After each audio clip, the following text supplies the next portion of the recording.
وَمَا أَرْسَلْنَاكَ إِلَّا رَحْمَةً لِلْعَالَمِينَ. Assalamualaikum Ustaz. Waalaikumsalam Apa kabar? warahmatullahi wabarakatuh. Alhamdulillah. Sangat baik. Alhamdulillah. Assalamualaikum warahmatullahi wabarakatuh. Pemirsa Al-Bayan Media Corp AMC. Jumpa kembali di seri podcast AMC menghadirkan sosok yang menginspirasi kesolehan dan memotivasi ketakwaan kita. Hari ini telah hadir Ketua Departemen Pengkaderan DPP Hidayatullah, Ustadz Muhammad Soleh Usman, Magister Ilmu Komunikasi. Pada kesempatan kali ini kita akan mengulik secara santai ya, bagaimana eksistensi dari Departemen Pengkaderan di DPP Hidayatullah, terutama terkait dengan bagaimana upaya agar Hidayatullah ini memiliki kader-kader yang militan. Insya Allah. Kira-kira kita mulai dari mana, Ustaz? Tafadhal, kita berusaha untuk memahamkan umat ini tentang pengkaderan dan Hidayatullah secara umum. Ya. Bismillah walhamdulillah wassalatu wassalamu ala rasulillah wa alihi wa sahbihi wa wala. La hawla wa la quwwata illa billahil aliyyil azim. Rabbi shrah lana sudurana wa yassir lana umurana bi rahmatika ya arhamar rahimin.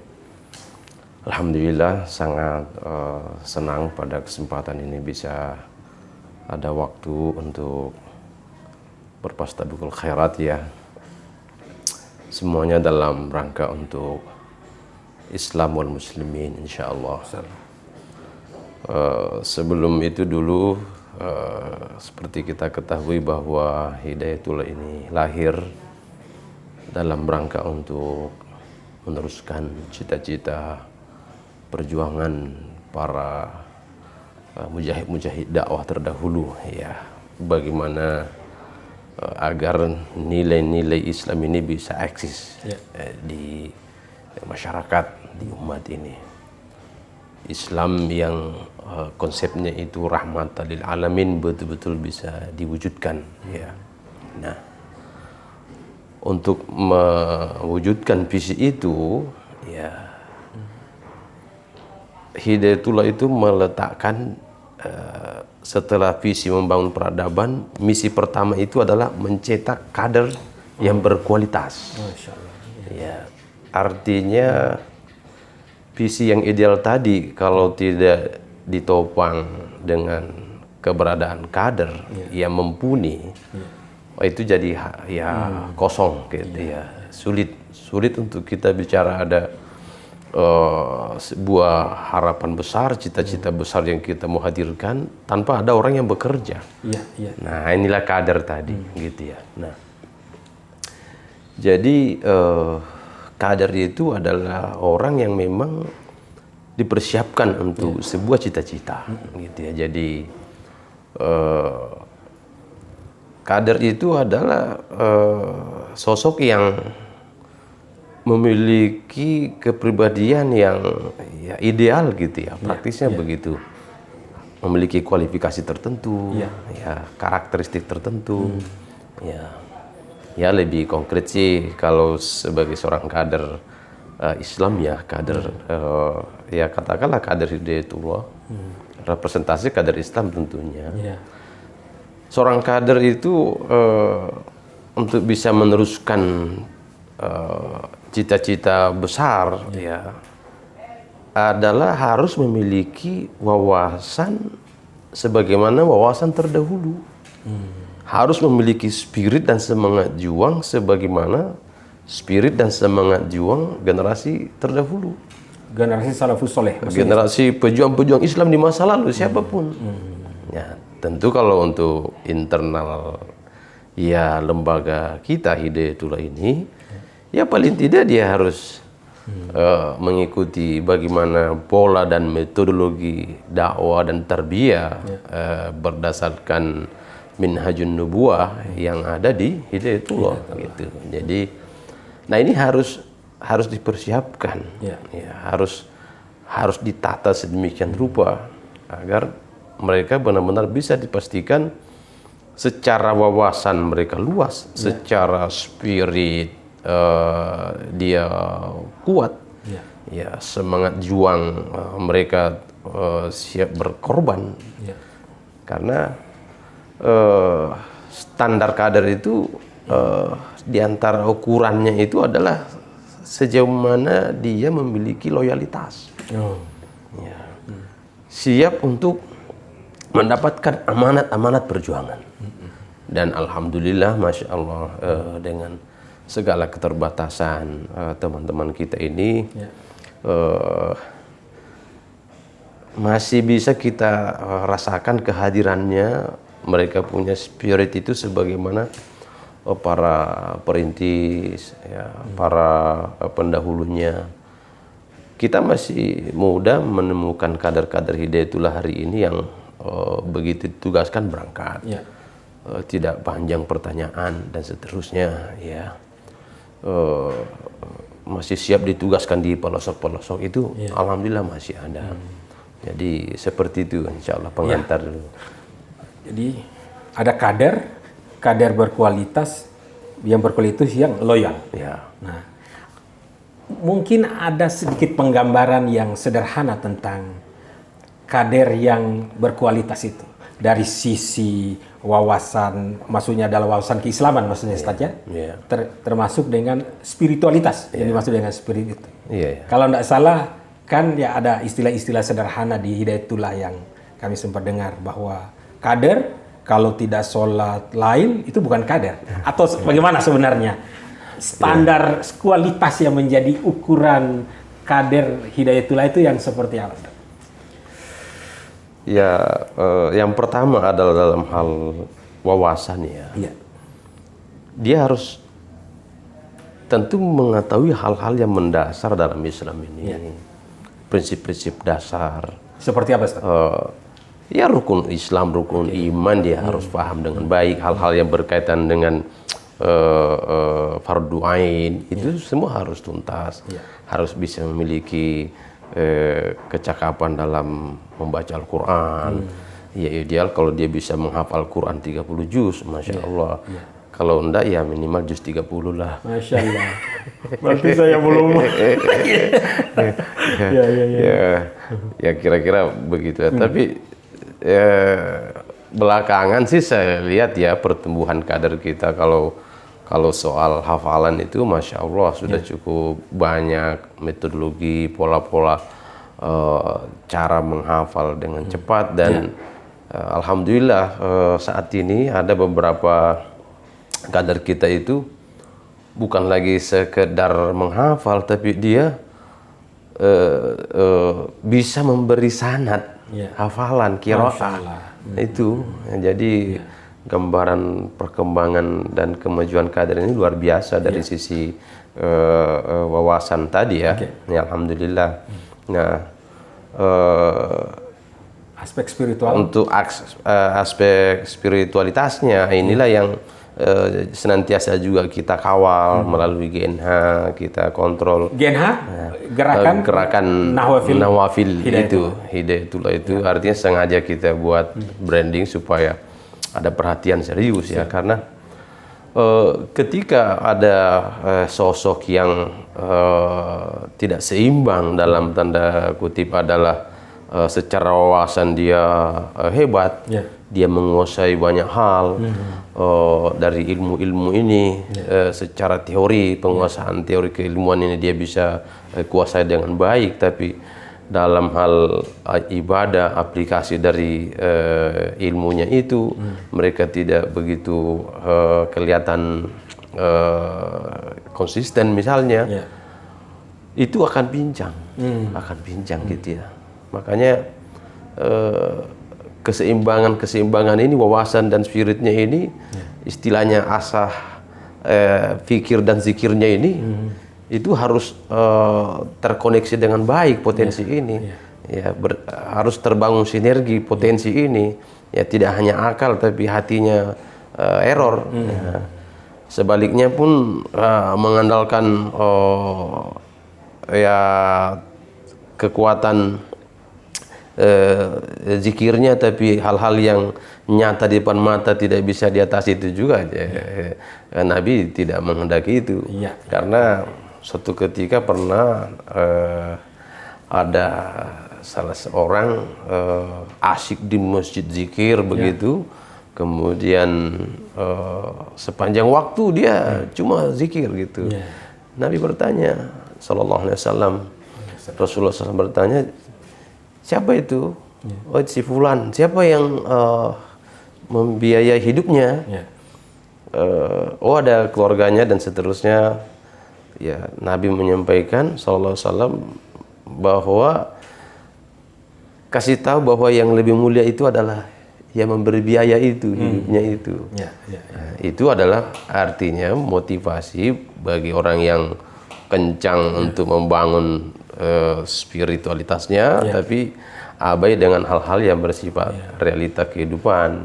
Ya, nah, kader yang kita bangun ini adalah ya secara spiritualitas bagus dan kemampuan manajerial juga mumpuni, wawasannya juga luas gitu. Ustaz, saya foto Ustaz. Ada nggak ciri khas dari kader Hidayatullah?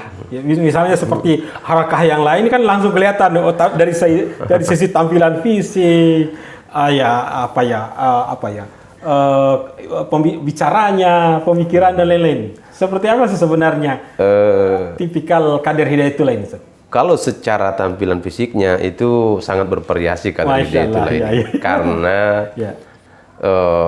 kita sudah memiliki prinsip bahwa Hidayatullah ini berusaha untuk menampilkan Islam secara menyeluruh, secara utuh gitu ya. Artinya fakta dan realitas yang ada bahwa kaum muslimin di Indonesia ini khususnya itu bervariasi.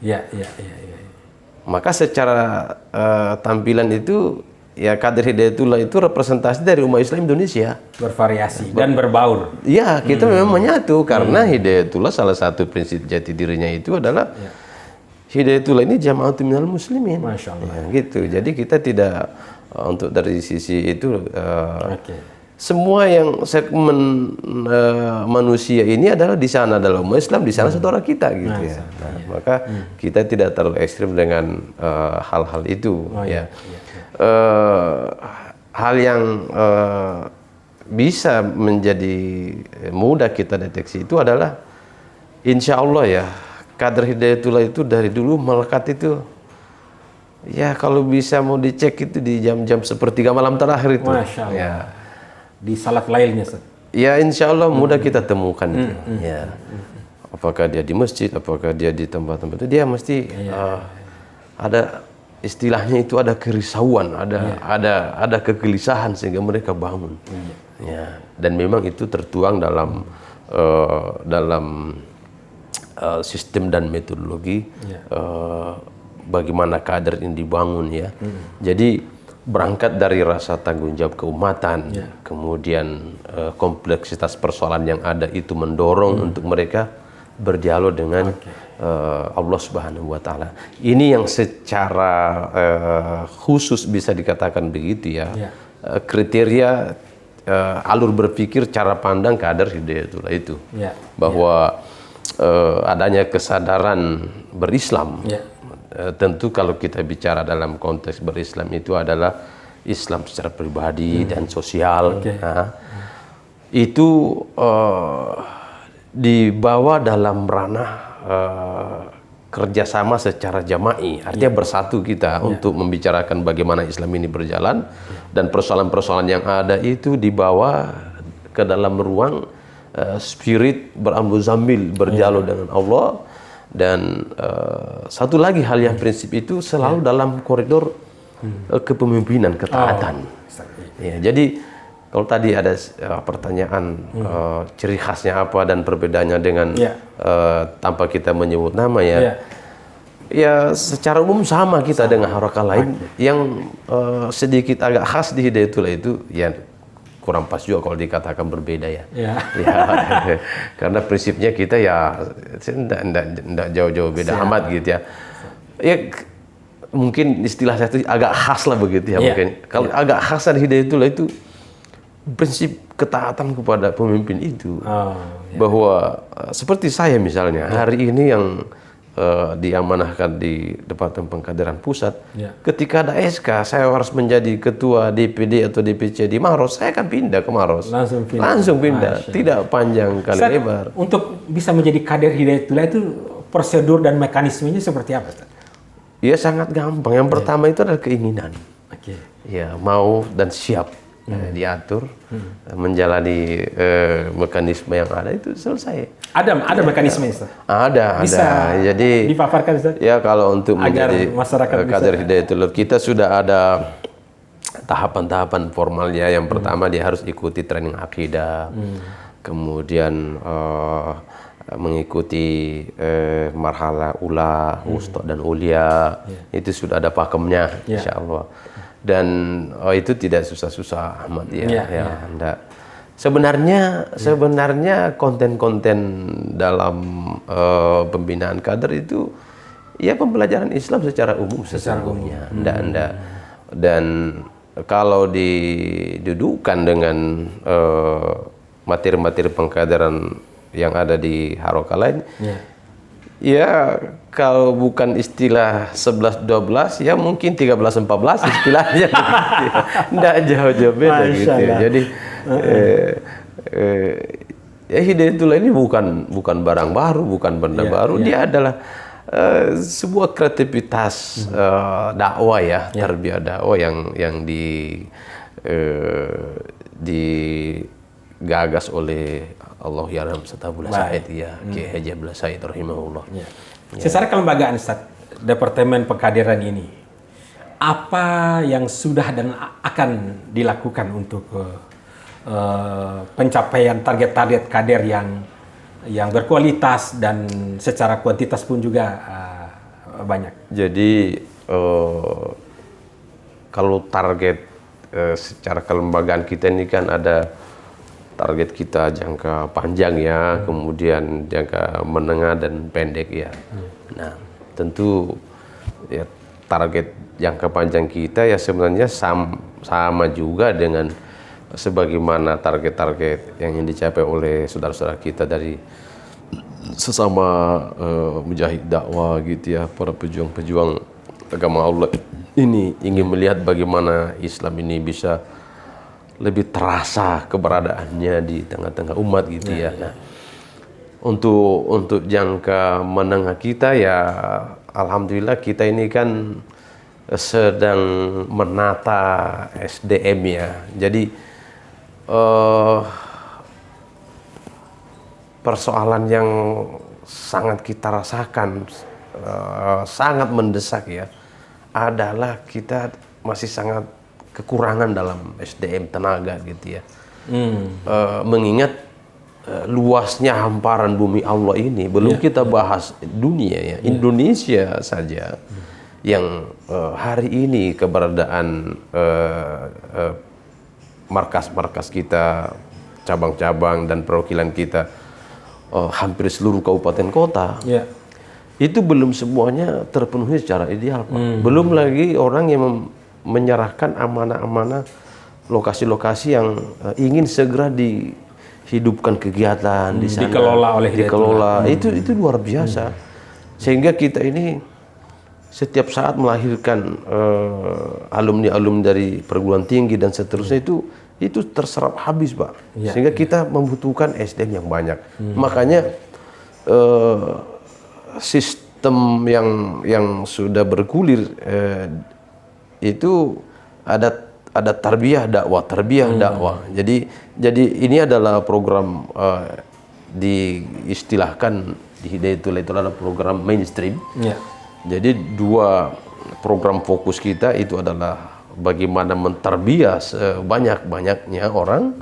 Kemudian setelah tertarbiyah bagaimana mereka merekrut sebanyak mungkin untuk dilibatkan dalam urusan ini, karena betul-betul kita menyadari pekerjaan besar ini tadi itu bagaimana mewujudkan nilai-nilai Islam secara kafah dan totalitas dalam kehidupan. Itu tidak mungkin tanpa ada kerjasama yang baik dengan seluruh elemen umat. Tidak bisa. Kita ini memiliki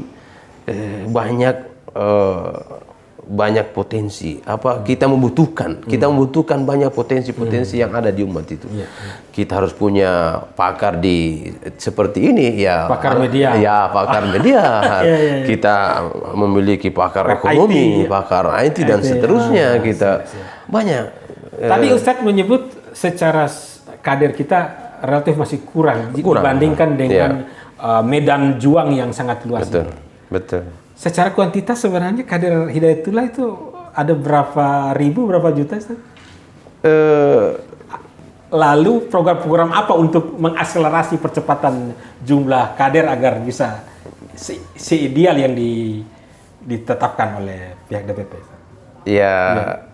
Idealnya kita ini harus memiliki kader itu setiap kabupaten itu kan DPD ya. Kelengkapan struktural itu kan ada ketua DPD, ada sekretaris, bendahara, kemudian kadep-kadepnya. Itu minimal idealnya itu di suatu tempat itu ya.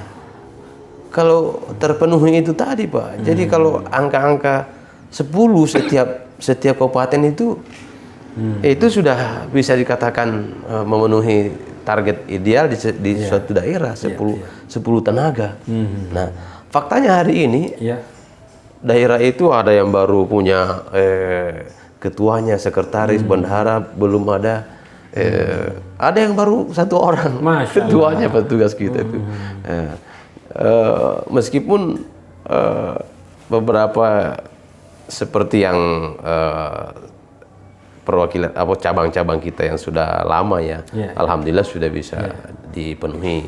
Seperti misalnya di wilayah Kalimantan Timur, Jawa Timur, termasuk Sulsel sendiri ini termasuk daerah-daerah basis yang cukup alhamdulillah ya. Kalimantan Kaltara juga itu yang sebelum pisah Kaltim Kaltara ya. Ini kan memang wilayah-wilayah binaan yang sudah lama, tapi seperti di wilayah dataran Sumatera sangat kekurangan kita, sangat kekurangan. Kita butuh suplemen SDM yang tinggi di sana. Apa sih yang menariknya dari Hidayatullah supaya umat ini bisa terlibat dan bergabung di Hidayatullah menjadi kader yang akan dipercaya menjadi pejuang dakwah dan tarbiyah? Sebenarnya sih sebagaimana juga haroka lain bahwa kebutuhan manusia itu kan sesungguhnya unsur utama manusia kan jasmani dan rohani. Dua inilah yang selalu menjadi acuan dasar orang itu melangkah dan memutuskan suatu sikap. Ketika dia terpenuhi secara fisik kebutuhannya itu dan spiritualitasnya terpenuhi, insya Allah bisa. Meskipun terkadang bisa ini tidak harus rata begitu sama bahwa 10 untuk fisik 10 untuk spirit gitu Bahkan dalam konteks tertentu ada orang yang untuk kebutuhan fisiknya cukup begini deh. Tapi kalau sudah terpenuhi kebutuhan spiritnya itu sudah artinya untuk kebutuhan hidup itu kalau sudah ada untuk dimakan, minum secukupnya, dia sudah lebih nyaman. Yang penting secara spirit dan dia bisa merasakan hal-hal yang luar biasa. Dan ini yang banyak kita jumpai di teman-teman ini di Hidayatullah ini. Kalau kita lihat itu bagaimana generasi perintis itu tidak ada cerita itu orang yang merintis di Hidayatullah ini tanpa melewati suasana genting itu Pak gitu Bahkan mungkin sepintas orang melihat Hidayatullah sudah kayak begini, bagaimana dengan coba lihat Pak rumah-rumah warga kita itu ya kesederhanaannya, isi perabot rumahnya bisa dihitung Pak, bisa dihitung gitu ya. Nah, jadi ya memang tentu standar kehidupan ideal menurut sudut pandang orang tertentu mungkin ini adalah ya, tentu yang tidak ideal. Tapi ya tidak sedikit di antara kita ini justru sangat menikmati suasana yang kesederhanaan ini gitu ya. Ya wallahu alam lah, ini mungkin jadi ini tadi Ustaz yang belum dijawab Ustaz. Program-program dari Departemen Pengkaderan, program utama yang bisa diketahui oleh pemirsa, bisa siapa tahu bisa terlibat aktif menjadi bagian dari itu. Jadi program umum di Pengkaderan Hidayatullah itu ya, jadi kita punya manhaj namanya manhaj tarbiyah dan dakwah dengan merujuk kepada urutan-urutan 5 surah pertama itu. Nah, bagaimana agar spirit berislam ini kita merujuk kepada spirit generasi awal yang merujuk kepada prinsip-prinsip surah Al-Alaq, surah Al-Qalam, surah Al-Muzammil, surah Al-Mudaththir dan Al-Fatihah itu. Itu yang dikuatkan ke kader. Inilah yang harus menjadi wawasan utama bagi kader. Bahwa seorang kader itu harus memiliki prinsip akidah yang benar. Harus, itulah prinsip-prinsip Al-Alaq gitu ya, praktisnya begitu. Sering juga muncul dialog gitu ya, pertanyaan. Apa bedanya kita mempelajari akidah berangkat dari surah Al-Alaq dengan mempelajari akidah tidak berangkat dari situ? Nah, itulah semua yang kita diskusikan gitu. Itu sangat menarik. Ya, sangat menarik ya gitu ya. Jadi ulama itu sudah menetapkan bahwa prinsip-prinsip dasar di Mekah itu adalah banyak dikuatkan soal akidah.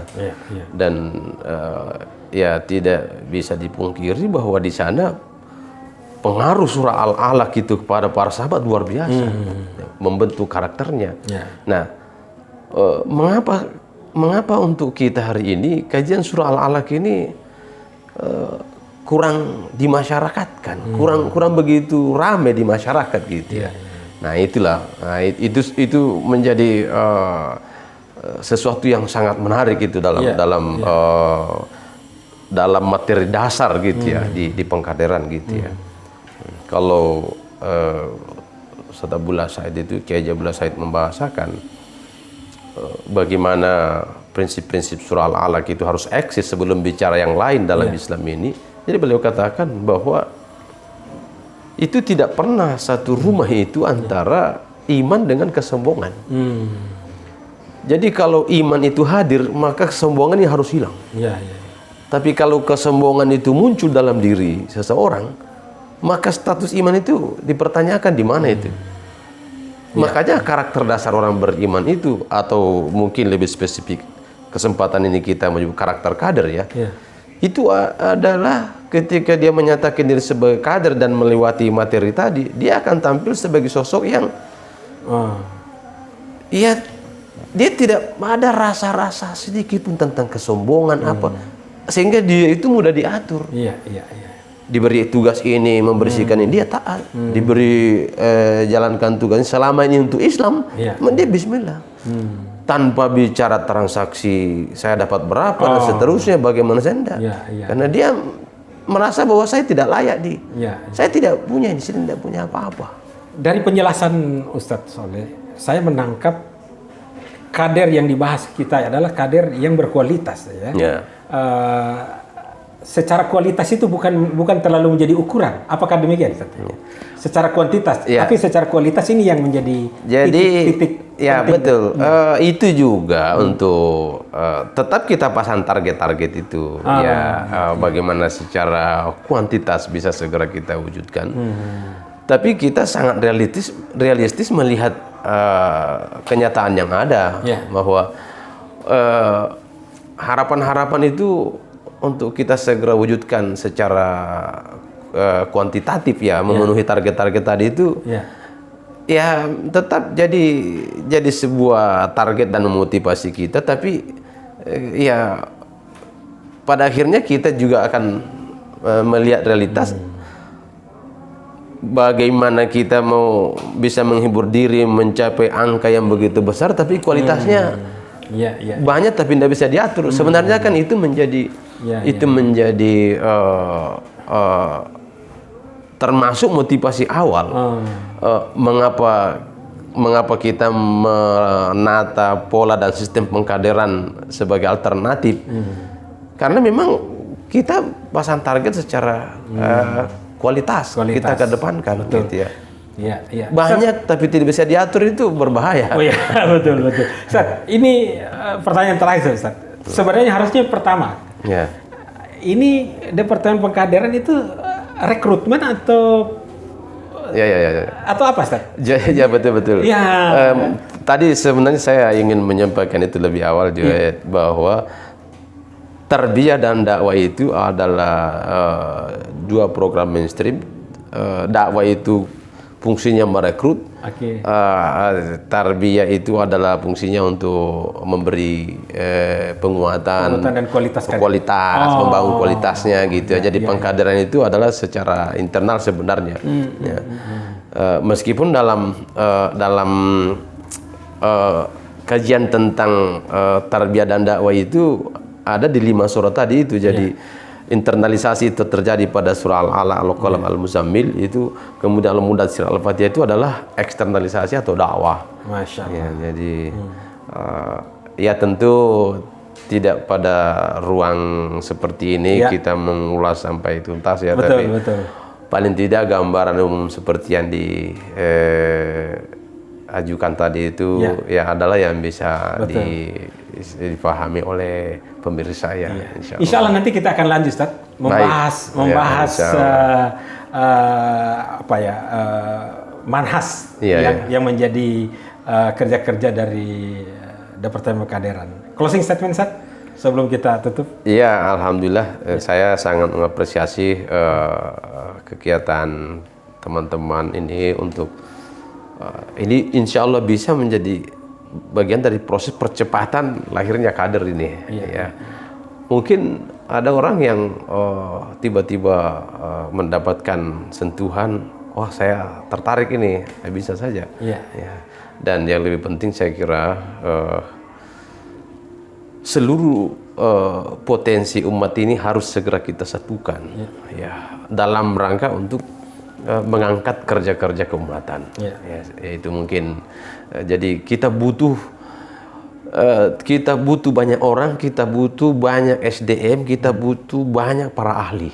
Nah, kalau para ahli ini sudah menyatu dan menyatakan diri dalam sebuah saf perjuangan yang disebut soffan ka'annahum bunyan marsus, itu berarti tanda-tanda kebangkitan sudah dekat. Masya Allah. Jadi kalau pakar-pakar semua nih, ahli ini sudah berada dalam sebuah barisan perjuangan dan dipimpin oleh seorang yang memang juga punya visi untuk itu, insya Allah. Tapi selama pakar-pakar ini masih bicara parsial, susah diatur dalam sebuah saf, susah diajak kerjasama, ya kita masih berhayal itu tentang kebangkitan itu. Artinya masih lama itu tanda-tanda kebangkitan itu. Saya kira seperti itu ya, Pak. Wallahu a'lam bishawab ya. Assalamualaikum warahmatullahi wabarakatuh. Masya Allah.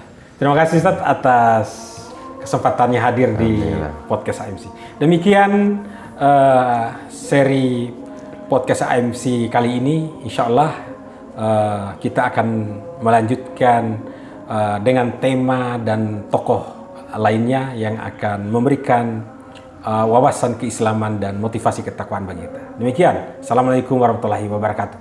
Waalaikumsalam warahmatullahi wabarakatuh. وما أرسلناك إلا رحمة للعالمين